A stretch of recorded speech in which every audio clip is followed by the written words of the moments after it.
The champagne glass shattered against the marble floor of the rooftop bar, sending crystal shards skittering across the polished surface like frozen tears. The sound cut through the corporate Christmas party chatter, drawing every eye in the room to where I stood, wedding ring still bouncing at Lara's feet. "What the hell, Colton?" My wife's voice cracked, her perfectly manicured hand flying to her throat. The same hand that had been wrapped around Grant Hollister's bicep 30 seconds earlier. Before we dive deeper into this story, I have one small request. Please subscribe, drop a like, comment, and hit that hype button to boost this channel so more people can discover these incredible Reddit stories. I adjusted my glasses, the thick, unfashionable ones that screamed "It nerd" to everyone in this glass tower, and smiled. Not the nervous, apologetic smile I'd worn for 8 years of marriage. Something colder. "Just returning your property," I said, my voice carrying in the sudden silence. "Seems like you've already upgraded." Grant stepped forward, his 6-foot frame towering over my 5'8" build. Designer suit, perfect teeth, the kind of jaw that belonged on magazine covers. Everything I wasn't. "Look, buddy," he said, placing a protective hand on Lara's shoulder. "Maybe you should go home and sleep this off." Buddy, like we were friends, like he hadn't been screwing my wife for the past 3 months. "You know what's funny, Grant?" I pulled out my phone, thumb hovering over the screen. "I've been invisible for so long, people forget I see everything. Every email, every text, every security camera feed." The color drained from Lara's face. She knew what I did for a living, knew exactly what access I had to Meridian Corp's digital infrastructure. Grant, apparently, had never bothered to ask. "Colton, please," Lara whispered, stepping toward me. "Can we talk about this at home?" "Home?" I laughed, the sound bitter in the winter air. "You mean the apartment where you've been planning to leave me? Where you've been laughing about the pathetic little computer geek you married?" Amanda Morrison, Lara's best friend and office gossip queen, materialized beside us with the predatory instinct of someone who smelled drama. Her eyes gleamed with barely contained excitement.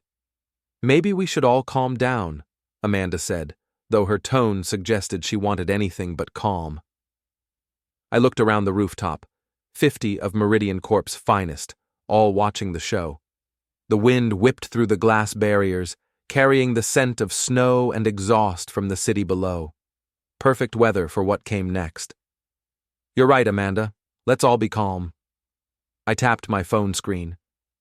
"Grant, did you know your company car has GPS tracking? Standard security protocol for all executive vehicles." Grant's confident smirk faltered. "What's your point?" "My point is that Meridian Corp has very strict policies about using company resources for personal activities, especially when those activities involve extramarital affairs with subordinates." The crowd pressed closer. Someone's drink clinked against the glass barrier. "You're bluffing," Grant said, but his voice had lost its edge. I held up my phone, showing the GPS tracking interface I'd pulled up. "December 15th, 2:30 p.m. Your car at the Riverside Motel for 2 hours. December 18th, same location. December 22nd, that's yesterday, the Hilton downtown. Should I keep going?" Lara grabbed my arm. "Stop it, please." I shook her off, my eyes never leaving Grant's face. "The best part? I didn't even have to hack anything. It's all standard company monitoring. Amazing what you can access when you're the guy who built the security system." Grant stepped closer, close enough that I could smell his expensive cologne mixed with scotch. "You little shit. You think you can threaten me?" "Threaten?" I pocketed my phone and picked up Lara's abandoned champagne glass, the one that hadn't shattered. "I'm not threatening anyone. I'm just a nobody cybersecurity analyst who happened to notice some irregularities in the company vehicle logs." The champagne was warm, bitter. I drained it in one gulp and set the empty glass on the nearest table. "Enjoy the party," I said, turning toward the elevator. "I have some reports to file." "Colton, wait!" Lara's heels clicked against the floor as she followed me. You can't just leave like this. I stopped at the elevator bank, watching the numbers climb. Watch me. I love you, she said, desperation creeping into her voice. This thing with Grant, it's not what you think. The elevator dinged. The doors slid open. You know what I think, Lara?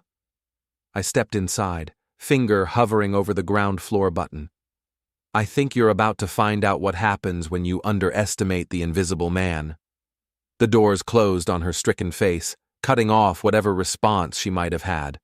As the elevator descended, I pulled out my phone and opened my contacts, scrolling to a number I hadn't called in years. Jake answered on the second ring. Colton? Jesus, it's been forever. What's up? Remember that favor you owe me from college? I watched the floor numbers tick down. Time to collect. The apartment felt different when I walked in. Maybe it was knowing that Lara had been planning to leave, or maybe it was the absence of pretense. Either way, the place that had been home for 5 years now felt like a movie set. All surface, no substance. I grabbed a beer from the fridge and sat down at my computer setup.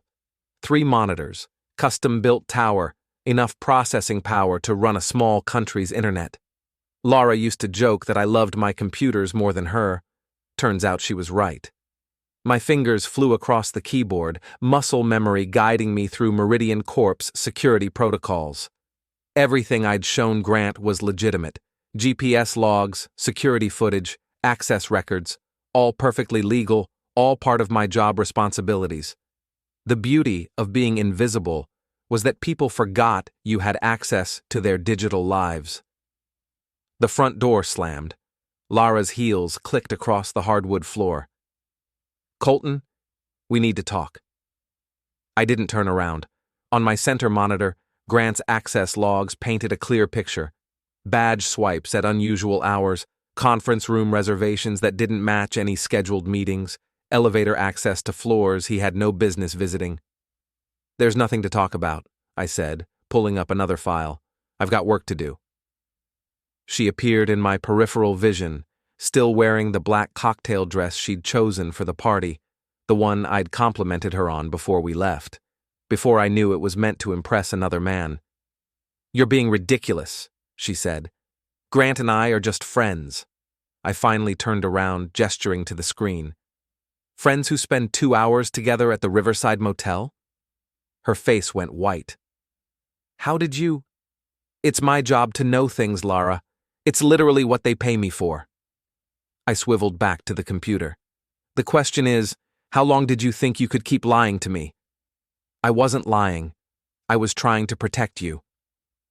The laugh that escaped me sounded foreign, sharp-edged. Protect me? From what? The truth? From getting hurt. Too late for that. I opened a new window, began typing. But don't worry, I'm about to feel much better. She leaned over my shoulder, trying to see the screen. I minimized the window before she could read it. What are you doing? Following protocol. When an employee misuses company resources, it has to be reported. I pulled up Meridian Corp's HR portal. Standard procedure. You can't be serious, her voice cracked. This will destroy Grant's career. Should have thought of that before he decided to screw my wife in a company car. She grabbed my chair, spinning it around. Tears streaked her mascara, but I felt nothing. The man who would have comforted her, who would have forgiven anything to keep her happy, had faded on that rooftop. Please, she whispered. I'll end it. I'll never see him again. Just don't file that report. I stood up, walked to the kitchen, grabbed another beer, took my time opening it.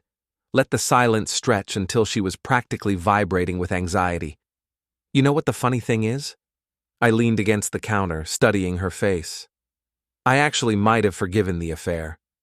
People make mistakes, but the laughing, the jokes about how pathetic I am, the planning to leave me for a man who makes more money? I never said you were pathetic. I pulled out my phone, opened the voice recording app, hit play. Her voice filled the kitchen, crystal clear. He's such a loser, Grant. Sits in that apartment all day playing with his computers like some teenage boy. I can't believe I wasted 8 years on him. Grant's voice followed. You deserve better, babe. A real man who can give you what you need. Lara's laugh, bright and cruel. God, yes. I can't wait to be done with this whole charade. I stopped the recording. Amazing what you can pick up when you know how to access phone systems. She sank into the couch, head in her hands. That was taken out of context. Was it? I finished my beer, set the empty bottle on the counter with deliberate care. Because it sounded pretty clear to me. My phone buzzed. Text message from Jake. Got your message. When do you want to meet? I typed back. Tomorrow. Usual place. Lara looked up. Who were you texting? Nobody important. Just like me, right? I walked back to my computer, pulled up the HR portal again, started typing the incident report, date, time, location, personnel involved. The facts, clean and simple. Colton, stop, please, I'm begging you. Begging? I kept typing. That's new. Usually you just demand. I love you. My fingers paused over the keyboard. For a moment, just a moment, I felt the old pull. The desperate need to believe her, to fix things, to go back to being the grateful husband who didn't ask too many questions.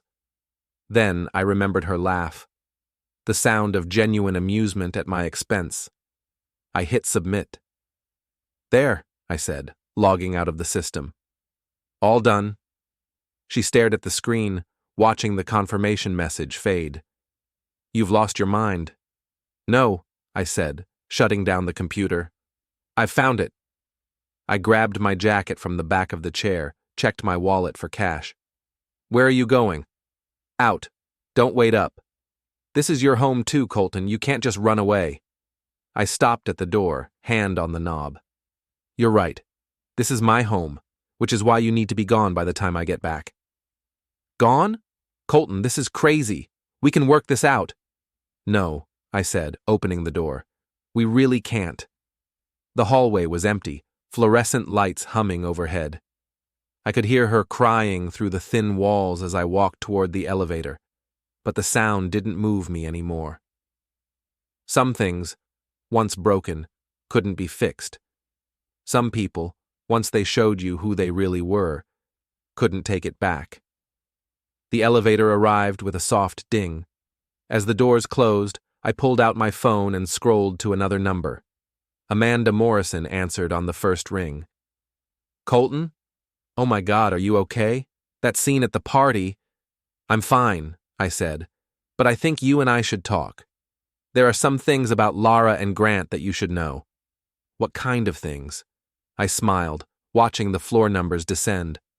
The kind that might interest someone who's been passed over for promotion 3 times while Grant plays favorites.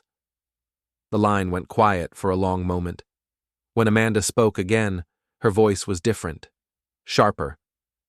When do you want to meet? The coffee shop on 5th Street was the kind of place that attracted insomniacs and conspiracy theorists. Open 24 hours, harsh fluorescent lighting, and coffee strong enough to wake anyone. Perfect for a 2 a.m. meeting with a woman who had her own reasons to hate my wife's boyfriend. Amanda was already there when I arrived, hunched over a laptop in the corner booth. She'd changed out of her party dress into jeans and a sweater, her carefully styled hair pulled back in a messy ponytail. Without the makeup and designer clothes, she looked younger, more vulnerable. You look like hell, she said, as I slid into the booth across from her. Feel worse. I signaled the waitress for coffee. Thanks for meeting me. Are you kidding? After what you pulled tonight? She closed the laptop, leaned forward. That was either the stupidest or the most brilliant thing I've ever seen. Jury's still out. The waitress brought my coffee, black, bitter, perfect. I wrapped my hands around the mug, letting the heat seep into my fingers. So, Amanda said, what did you want to tell me about our mutual friends? I pulled out my phone, opened the folder I'd prepared. Screenshots, email logs, security footage timestamps. How long have you been working at Meridian? 6 years. Why? And how many times have you applied for senior management positions? Her jaw tightened. 3. All rejected by Grant Hollister. He said I wasn't ready, needed more experience. I slid my phone across the table. Take a look at this. She picked it up, scrolled through the images. Her expression shifted from confusion to anger to something colder. This is from Grant's email account, she said. How did you... Trade secret. Keep scrolling. The emails painted a clear picture. Grant discussing Amanda's applications with other executives, dismissing her qualifications, making jokes about her aggressive personality. The final email was from last month. Morrison's competent, but she asks too many questions. Better to promote someone more manageable. Someone like Lara. Snake, Amanda whispered. There's more. I took the phone back, opened another folder. Lara's been feeding him information about other employees. Performance reviews, salary negotiations, personal problems, anything she could overhear or dig up. Amanda's hands clenched into fists. She's been playing spy for him. Gets better. Check this out. I showed her a series of text messages between Lara and Grant, discussing Amanda specifically. Lara calling her desperate and pathetic, Grant laughing about how Amanda had a crush on him. I never had a crush on him, Amanda said through gritted teeth. I know, but they thought it was funny to pretend you did. She stared at the screen for a long moment, her face cycling through emotions. When she finally looked up, her eyes were hard. What do you want from me? Information. You know everyone in that office, all the gossip, all the connections. I want to know who else Grant has screwed over, who else might be interested in seeing him fall. And in return? I smiled. Front row seats to the show. She considered this, sipping her coffee. You know, I always thought you were too good for her. Yeah, well, turns out I was too stupid for her. Not stupid, trusting. There's a difference. She opened her laptop again, fingers flying over the keys. Grant's made a lot of enemies over the years. Stolen credit for projects, blocked promotions, general asshole behavior. But he's protected by the old boy's network. Not anymore. I pulled out a flash drive, set it on the table between us. Everything I showed you tonight, plus about 50 other incidents, misuse of company resources, inappropriate relationships with subordinates, possible harassment of female employees. Amanda picked up the drive, turned it over in her hands. This could destroy him. That's the idea. What about Lara? What about her? She's going to lose her job too. The promotion she just got, the one that should have been mine. It'll disappear. I thought about Lara crying on our couch, begging me not to file the report. The same woman who'd laughed about wasting 8 years on me. Good. Amanda plugged the drive into her laptop, started scrolling through files. Jesus, Colton, this is comprehensive. I've had time to think about it. How long have you known? About the affair? 3 months? About everything else? I shrugged. Longer than I want to admit. She closed the laptop, leaned back in the booth. So what's the plan? Phase 1 is already in motion. HR will investigate Grant, probably suspend him pending review. That'll shake things up, make people nervous. And Phase 2? I smiled, thinking about my conversation with Jake. Phase 2 gets physical. Physical how? Let me worry about that. Your job is to make sure everyone knows what's happening. Spread the word about the investigation, hint at bigger revelations to come. Make Grant and Lara sweat. I can do that. She paused, studying my face.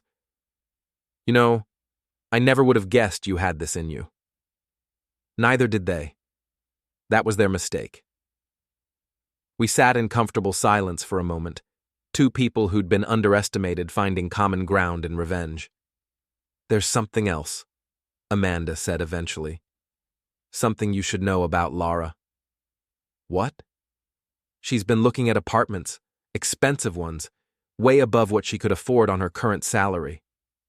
Grant's been helping her? That's what I thought.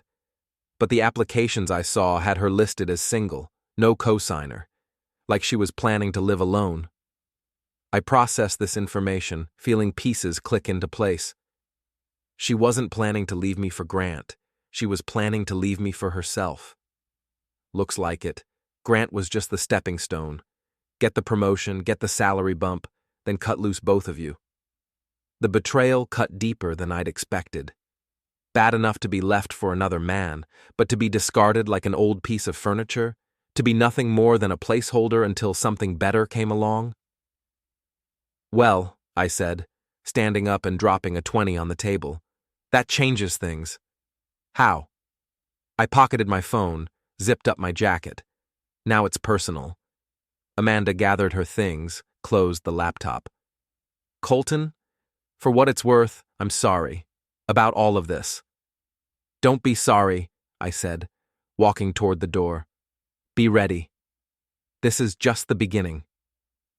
Outside, snow had started to fall, dusting the empty streets with white.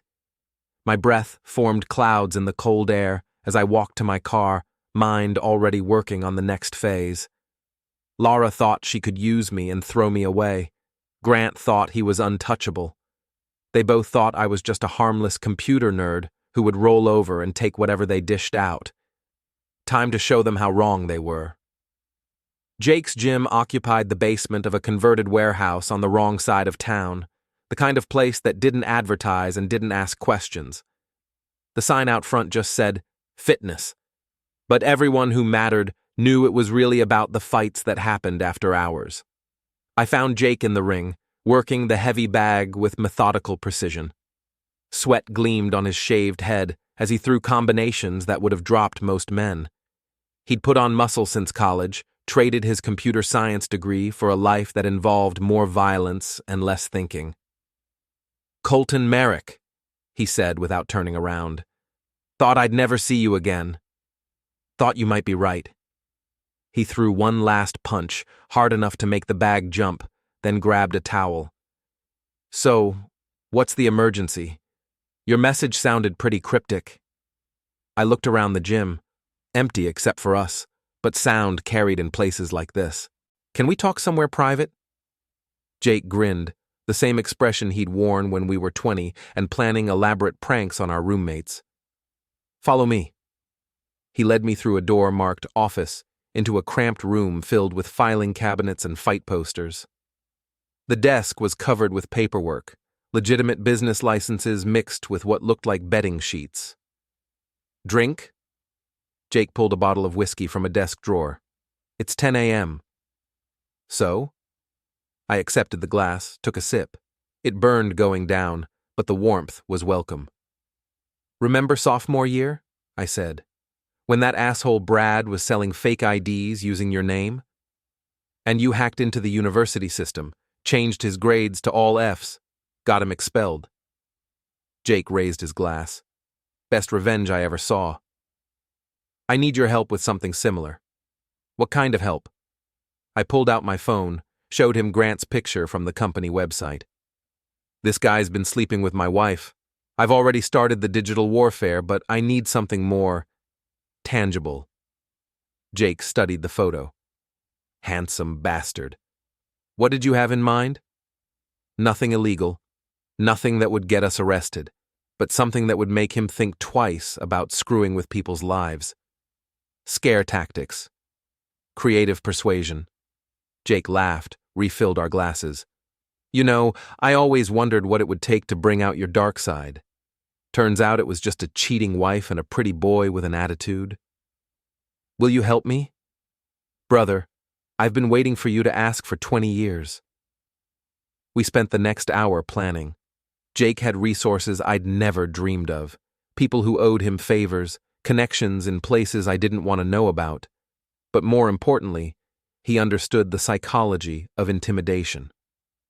The key, he said, sketching diagrams on a napkin, is to make it personal without making it criminal. You want him scared, not calling the cops. Agreed.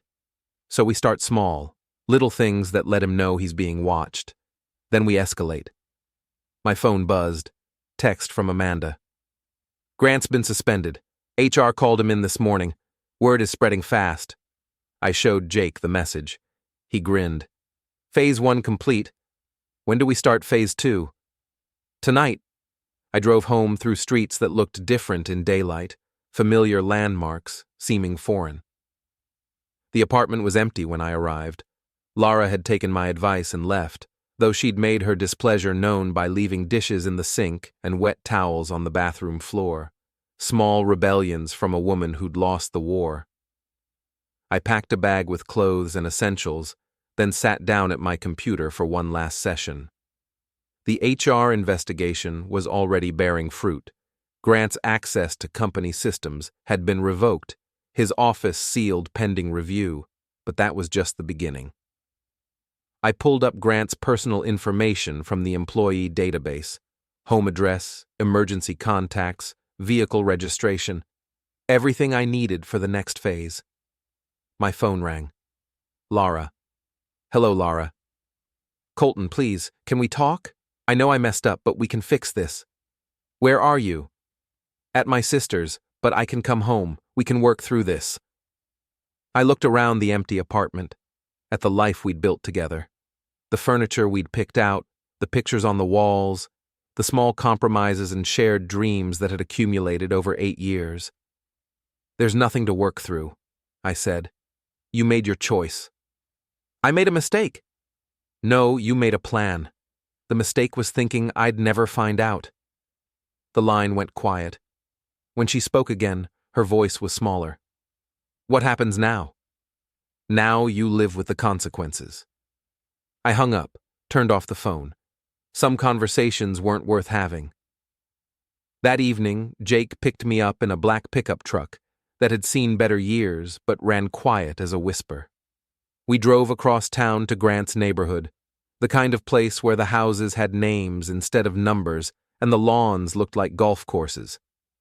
Nice digs, Jake said, pulling up across the street from Grant's house. What's a place like this run? 2 million? 3.5. I looked it up. Jesus, no wonder your wife was impressed. We sat in the dark, watching the house. Lights were on in what looked like a home office, and I could see Grant's silhouette moving back and forth behind the curtains. Probably trying to figure out how to save his career, I said. Too late for that. Jake reached into the back seat, pulled out a small duffel bag. You sure you want to do this? I'm sure. Once we start down this road, there's no going back. You understand that, right?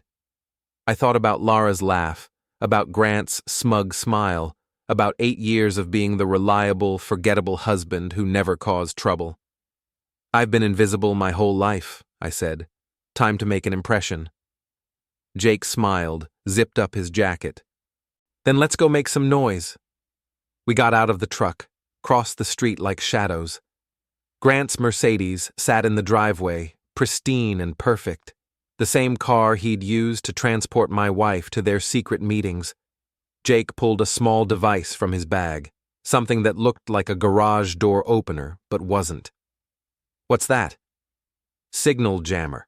It shuts down his car alarm, security cameras, anything electronic within 50 feet. He pressed a button. We've got maybe 10 minutes before the system resets. I pulled out my own contribution, a can of spray paint and a bag of something that smelled terrible. Fish guts, I explained, from the market downtown. Classy. We worked quickly and quietly. The spray paint went on the windshield, not profanity, nothing crude, just a simple message. Karma. The fish guts went under the door handles, in the air vents, anywhere they'd create maximum impact with minimum visibility. Beautiful, Jake whispered as we finished. He'll never get the smell out. We were back in the truck and driving away within 8 minutes.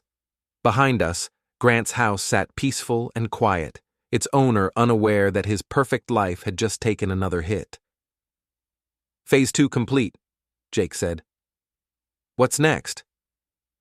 I pulled out my phone, scrolled through the contacts Amanda had sent me. Names, numbers, email addresses of everyone Grant had wronged over the years. Phase 3, I said. We go public. The next morning brought news that spread through Meridian Corp like wildfire. Amanda called me at 7 a.m., her voice electric with excitement. You need to see this, she said. Grant's car. Someone really did a number on it. What kind of number? Let's just say he won't be driving to work today. Or any day this week, maybe longer. I was sitting in a diner across town, having spent the night in a cheap motel to avoid any potential confrontation with Lara. The coffee was terrible, but the anonymity was perfect. Any idea who might have done such a thing? I asked, keeping my voice neutral. Gosh, no. Could have been anyone. The man's made so many enemies. I could hear the smile in her voice. But whoever it was, they have my eternal gratitude.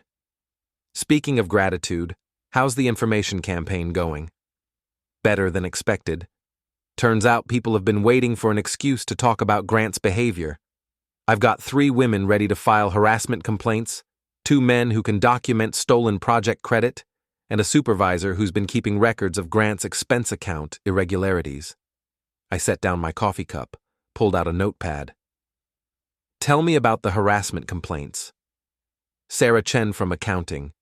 Grant cornered her in the supply closet last month, made some very inappropriate suggestions. She's got witnesses. People saw her run out crying. Who else? Jennifer Walsh from marketing. Grant's been sending her suggestive emails for months, always late at night, always just ambiguous enough to provide deniability, until now. And the third? Amanda paused. Me. I felt something cold settle in my stomach. What did he do to you? Nothing physical, but the comments, the looks, the way he'd find excuses to touch my shoulder or stand too close. I documented everything, kept screenshots of every inappropriate message. Why didn't you report it before? Because I needed my job. Because nobody would have believed me over him. Because the system protects men like Grant. Her voice hardened. But now I have backup. We arranged to meet at lunch to coordinate the next phase. I spent the morning driving around the city, thinking about the mechanics of destruction. It wasn't enough to hurt Grant. I wanted to dismantle him piece by piece, the way he and Lara had dismantled my marriage. At noon, I met Amanda at a sandwich shop downtown. She'd brought reinforcements, Sarah Chen and Jennifer Walsh, both looking nervous but determined. Ladies, I said, sliding into the booth across from them. Thank you for coming. Sarah spoke first. She was young, maybe 25, with the kind of earnest demeanor that made Grant's behavior even more reprehensible. Amanda says you have evidence of Grant's other activities. I pulled out a tablet, opened the files I'd prepared. More than evidence, I have a pattern. For the next hour, I walked them through Grant's digital footprint. The late-night emails to female employees, the expense reports for dinners with clients who turned out to be subordinates, the performance reviews that seemed to correlate with how receptive women were to his advances. This is sick, Jennifer said, scrolling through screenshots of Grant's messages to her. I thought I was the only one. That's how predators work, Amanda said. They isolate their victims, make each one think she's alone. Not anymore, I said. Tomorrow, HR gets a comprehensive report documenting every incident, every pattern, every abuse of power. But that's not enough. What else? Sarah asked. I smiled, thinking about my conversation with Jake that morning. Tomorrow night, Meridian Corp is hosting its quarterly investor meeting. Big presentation, all the senior executives, including Grant if he manages to get his suspension lifted. He won't, Amanda said. I heard from someone in HR that they're expanding the investigation. Even better. But just in case, I want to be prepared. I pulled out another tablet, this one showing the investor meeting agenda. Grant's supposed to present the quarterly security report. Ironic, considering. What are you thinking? Jennifer asked. I'm thinking it would be unfortunate if some embarrassing information about Grant's activities were to become public during such an important meeting. The women exchanged glances. Sarah leaned forward. What kind of information? I opened a new file, showed them a compilation I'd been working on. Security camera footage of Grant and Lara in compromising positions, email threads discussing their affair, audio recordings of their phone conversations planning their future together. You recorded their calls? Amanda asked. I monitored company communications for security purposes, perfectly legal. I paused. The fact that some of those communications happened to be personal in nature isn't my fault. Jennifer whistled low. This would destroy both of them. That's the idea. We spent another hour planning the details. Sarah would file her harassment complaint first thing Monday morning, followed by Jennifer an hour later. Amanda would coordinate with the other employees who had grievances against Grant, creating a cascade of reports that HR couldn't ignore, and I would handle the technical side. One more thing, I said as we prepared to leave. After tomorrow night, there's no going back. Grant's career will be over. Lara's reputation will be destroyed, and anyone associated with them will be tainted by scandal. Are you all sure you want to do this? Sarah nodded immediately. He hurt me. He hurt all of us. It's time someone stood up to him. Jennifer was slower to respond, but her voice was steady when she spoke. I've been afraid of him for months. Afraid to be alone in the office, afraid to check my email, afraid to speak up in meetings. I'm tired of being afraid. Amanda reached across the table, squeezed my hand. We're with you, Colton, all the way. That evening, I returned to my apartment to find Lara waiting in the hallway. She looked terrible, hair unwashed, makeup smeared, wearing the same clothes from 2 days ago. We need to talk, she said. No, we don't. I unlocked the door, stepped inside. She followed before I could stop her. Colton, please, I know you're angry, but this has gone too far. Has it? I set my keys on the counter, didn't turn around. Because from where I'm standing, it's just getting started. Grant's been suspended. His car was vandalized. People are saying terrible things about us. People are saying true things about you. She grabbed my arm, spun me around. Her eyes were red from crying, her face pale and drawn. I love you, she said. I know I screwed up, but I love you. We can get past this. No, I said, gently removing her hand. We can't. Why not? People forgive affairs all the time. We can go to counseling, work through our problems. I walked to the window, looked out at the city lights. Somewhere out there, Grant was dealing with the smell of rotting fish in his car. Somewhere else, Amanda was preparing her harassment complaint. The wheels were in motion, the plan unfolding exactly as designed. It wasn't just the affair, Lara. Then what? I turned back to her, studied the face I'd loved for 8 years. It was the contempt, the way you laughed about me with him, the way you planned to throw me away like garbage. I have recordings. She went still. What? Your phone calls with Grant, your text messages, your emails, all of it. I pulled out my phone, played a snippet of audio. Her voice, bright with laughter. Colton's so pathetic. He actually thinks I'm working late. She sank onto the couch, head in her hands. You've been spying on me. I've been doing my job, monitoring company communications, tracking company resources, investigating security breaches. I sat down across from her. The fact that you used company phones and company cars for your personal business isn't my fault. This is insane. You're destroying people's lives over a mistake. A mistake? I leaned forward. Which part was the mistake? Sleeping with Grant? Lying to me about it? Planning to leave me for him? Or laughing about what a loser I am? She didn't answer. Here's what's going to happen, I continued. Tomorrow, several women are filing harassment complaints against Grant. The evidence is overwhelming, and he's going to be fired. You, as his accomplice and co-conspirator, will likely be terminated as well. You can't do this. I'm not doing anything. I'm just providing information to the appropriate authorities. She stood up, paced to the window. What do you want? Money? The apartment? I'll give you whatever you want. I want you to understand something. I stood up too, walked over to where she was standing. For 8 years, I was invisible to you. I was the reliable husband who paid the bills and didn't ask questions and never caused problems. You took me for granted because you thought I was weak. You're not weak. No, I said. I'm not. And tomorrow night, at the investor meeting, everyone's going to find out just how strong I really am. Her face went white. What happens tomorrow night? I smiled, the expression feeling foreign on my face. You'll see.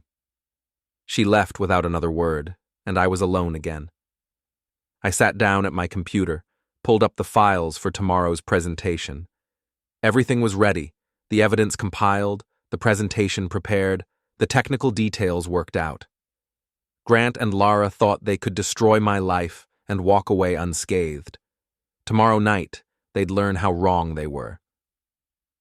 The Meridian Corp headquarters buzzed with activity as investors, executives, and board members gathered for the quarterly meeting. I watched from across the street, hidden in the shadows of a parking garage, as black cars and limousines deposited their important passengers at the building's gleaming entrance. Jake stood beside me, dressed in a security uniform he'd acquired through channels I didn't want to know about. You sure about this? He asked for the 3rd time. I'm sure. Because once we do this, there's no taking it back. Your wife, her boyfriend, everyone connected to them, they're all going down. I thought about Lara's face the night before, the desperate plea in her eyes. For a moment, I almost felt sorry for her. Then I remembered her laugh, the sound of genuine amusement at my expense. They made their choice, I said. Now they live with it. Jake nodded, checked his watch. Amanda's in position? Conference room B with Sarah and Jennifer. They'll file the harassment complaints as soon as the meeting starts. And you? I patted the laptop bag slung over my shoulder. I'll be in the server room, making sure everyone gets the full story. We crossed the street, badges ready. Jake's fake security credentials got us through the lobby, and my legitimate employee access took us to the elevator. The building was busy enough that 2 more people in suits didn't attract attention. The server room was in the basement, a climate-controlled sanctuary of humming machines and blinking lights. My domain, the place where I'd spent countless hours building and maintaining the systems that kept Meridian Corp running. Impressive, Jake said, looking around at the racks of equipment. Every email, every file, every digital communication in the building flows through here. I opened my laptop, connected to the network, including the presentation system for the main conference room. My fingers flew over the keyboard, navigating through security protocols I'd helped design. The irony wasn't lost on me. I was using my own systems against the company that employed me. How long do we have? Jake asked. The meeting starts in 10 minutes. Grant's presentation is scheduled for 8:30. I pulled up the conference room's audio-visual controls. That gives us about 20 minutes to set everything up. I uploaded the files I'd prepared, integrated them into the presentation queue. Video footage, audio recordings, email threads, financial records, everything needed to paint a complete picture of Grant's misconduct. What about security cameras? Jake asked. Already handled. I showed him the monitoring system, where several camera feeds showed empty corridors instead of our actual locations. Loop recordings, we were never here. My phone buzzed. Text from Amanda. Complaints filed. HR is freaking out. Grant's been called in for emergency meeting. I typed back, perfect. Stick to the plan. Jake was watching the main conference room feed, where investors and executives were taking their seats. A lot of important people in that room. The more important, the better. When this gets out, it won't be something Meridian can bury. I made final adjustments to the presentation, tested the audio levels, confirmed the video quality. Everything had to be perfect. I'd only get one chance at this. There, I said, closing the laptop. It's done. What now? Now we wait. We made our way to the building's main floor, found a spot in the lobby where we could monitor the situation without being obvious. The conference room was visible through glass walls, a theater where the final act of my revenge would play out. At 8:25, Grant entered the conference room. He looked haggard, his usually perfect appearance marred by stress and sleepless nights. The smell of fish probably wasn't helping his confidence. "Showtime," I murmured. Grant took his position at the front of the room, connected his laptop to the presentation system. The large screens around the room lit up with the Meridian Corp logo. "Good evening, everyone," Grant's voice carried through the building's sound system. "Thank you for joining us for this quarter's security briefing." He clicked to the first slide, began his prepared remarks about network infrastructure and threat assessment. Professional, confident, the same smooth delivery that had charmed investors for years. I pulled out my phone, opened the remote access app I'd installed. One tap would trigger the presentation I'd uploaded, overriding Grant's slides with something far more interesting. "Ladies and gentlemen," Grant continued, "I'm pleased to report that our security metrics have improved significantly this quarter." I tapped the screen. The conference room's displays flickered, went black for a moment, then came back to life. But instead of Grant's corporate slides, they now showed security camera footage of Grant and Lara in a passionate embrace in the supply closet. The room erupted in shocked murmurs. Grant spun around, stared at the screens in horror. "What the hell?" he started, then stopped as the image changed. Now the screens showed email threads between Grant and Lara, their affair laid bare in explicit detail. Messages about hotel reservations, complaints about their respective spouses, plans for their future together. "Turn it off," Grant shouted, frantically clicking his laptop. But the presentation was no longer under his control. The audio kicked in next, recordings of phone conversations between Grant and Lara, their voices crystal clear through the conference room's sound system. Grant's voice: "Your husband's such a pathetic loser. I can't believe you stayed married to him this long." Lara's laugh: "I know, right? But he pays the bills while I figure out my next move." Grant: "Well, your next move should be into my bed. Permanently." The room was in chaos now. Investors were standing, talking in urgent whispers. Board members were demanding explanations. Grant was still frantically trying to regain control of the presentation. But I wasn't done. The next section showed Grant's harassment of female employees. Screenshots of inappropriate messages, security footage of unwanted advances, testimony from victims who'd been afraid to speak up. Sarah Chen's voice filled the room. "He cornered me in the supply closet, said he could help my career if I was nice to him. When I refused, he made my work life hell." Jennifer Walsh: "The messages started as professional communications, then got more and more private. I was afraid to report it because he controlled my performance reviews." Amanda Morrison: "He created a hostile work environment for any woman who wouldn't sleep with him. The man's a predator." Grant had stopped trying to fix the presentation. He stood frozen at the front of the room, watching his career and reputation destroyed in real time. The final section was the coup de grace, financial records showing Grant's misuse of company resources, his expense account fraud, his violation of corporate policies. Every hotel room, every dinner, every gift he'd charged to the company while conducting his affairs. The presentation ended with a simple slide. "This concludes the quarterly security briefing. Questions?" The silence in the conference room was deafening. Then everyone started talking at once. Investors demanding answers, board members calling for investigations, executives trying to distance themselves from the scandal. Grant looked around the room, his face pale and drawn.